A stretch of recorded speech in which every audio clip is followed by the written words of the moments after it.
क्योंकि बुखारी मुस्लिम में आता है नबी इस्लाम आखिरी पैर में उठ के वितर पढ़ते थे। अलबत्ता तिरमिज़ी में आता है कि बाज़ औक़ात आप इशा के साथ पढ़ लेते थे, बाज़ औक़ात आखिरी, यानी दीन में आसानी है। वितर पे मेरा डिटेल लेक्चर है, मसला 130, उसमें मैंने इस इशू को एड्रेस किया। तहज्जुद या रात की नमाज के लिए सोना कोई शर्त नहीं है। सही मुस्लिम में 1724 1724 हदीस इंटरनेशनल नंबर के मुताबिक नबी सल्लल्लाहु अलैहि वसल्लम वितर के बाद 2 नफिल बैठ के हमेशा पढ़ा करते थे, और ये बैठ के पढ़ना आपकी खुसूसियत है, क्योंकि मुस्लिम शरीफ में हदीस है कि जो खड़े होकर पढ़ता है नमाज उसको पूरा सवाब मिलता है, बैठ के आधा।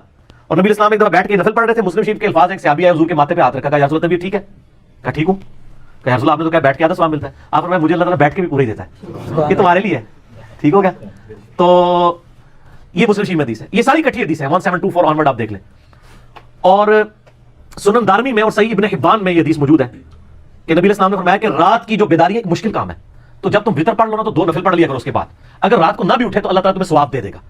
तो मैं इसमें तहज्जुद यानी तहज्जुद का अफजल सवाब, वैसे तो तहज्जुद की नमाज, वितर की नमाज, तरावी एक ही है, यानी रात के आखिरी पैर में उठ के पढ़ने वाला सवाब मिल जाएगा।